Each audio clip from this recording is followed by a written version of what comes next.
ಸಂಗೀತ ಲೋಕದ ದಿಗ್ಗಜೆ, ಕನ್ನಡದ ಹೆಸರನ್ನ ವಿಶ್ವದೆಲ್ಲೆಡೆ ಪಸರಿಸಿರ್ತಕ್ಕಂತಹ ಎಸ್ ಜಾನಕಿ ಅಮ್ಮನವರ ದರ್ಶನವನ್ನ ಪಡೆದು ಈಗಾಗಲೇ ಆಗಮಿಸಿರ್ತಕ್ಕಂಥ ಕಾಂಗ್ರೆಸ್ನ ಮುಖಂಡರಾದಂತಹ ಡೆಲ್ಲಿ ರವಿರವರು ಕೂಡ ನಮ್ಮ ಜೊತೆ ಇದ್ದಾರೆ. ಬನ್ನಿ ಅವರನ್ನ ಮಾತನಾಡ್ಸೋಣ. ಸರ್ ನಮಸ್ತೆ.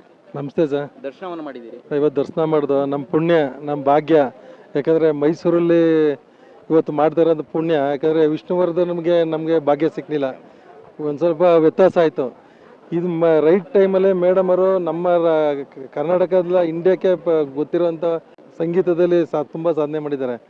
ಬಟ್ ಏನಪ್ಪ ಅಂತಂದರೆ ನಮ್ಮ ಭಾಗ್ಯ ತಮಿಳ್ನಾಡು ಮತ್ತು ಕೇರಳ ಕಡೆಯಿಂದ ಎಲ್ಲ ಕಡೆಯಿಂದ ಬರ್ತಾರೆ. ಇದನ್ನು ನಮ್ಮ ಪರ ಇನ್ನೊಂದು ಓವರ್ ಎಕ್ಸ್ಟೆಂಡ್ ಮಾಡ್ಬೇಕು ಅನ್ನಿಸ್ತದೆ. ಯಾಕಂದರೆ ತಮಿಳ್ನಾಡು ಆಂಧ್ರದಿಂದ ಬರ್ಬೇಕಾದ್ರೆ ಅವ್ರಿಗೆ ಒಂದು ಸ್ವಲ್ಪ ದರ್ಶನ ಮಾಡೋಕ್ಕೆ ಅವಕಾಶ ಆಗಬೇಕು. ನಮ್ಮ ಪುಣ್ಯ ಮತ್ತು ಜಾನಕಮ್ಮ ಮೈಸೂರಲ್ಲೇ ಹುಟ್ಟಿ ನಮ್ಗೆ ಇದೇ ರೀತಿ ಒಂದು ಸುಗಮವಾದ ಸಂಗೀತನ ಕೊಡ್ಬೇಕಂತ ನಿಮ್ಮ ಮಾಧ್ಯಮ ಮುಖಾಂತರ ಕೇಳ್ಕೊತೀನಿ.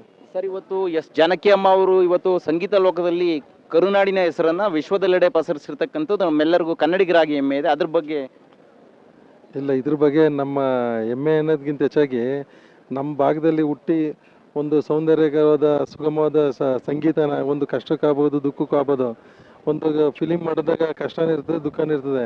ಆ ರೀತಿ ಒಂದು ಮಲ್ಕ ಹಾಕೊಂಡು ನಾವು ದೇಶ ವಿದೇಶ ಸುತ್ತಬೋದು, ಒಂದು ಕಿವಿ ಬಡ್ಸಕೊಂಡು ಆ ಥರ ಸಂಗೀತ ಕೊಟ್ಟವ್ರೆ.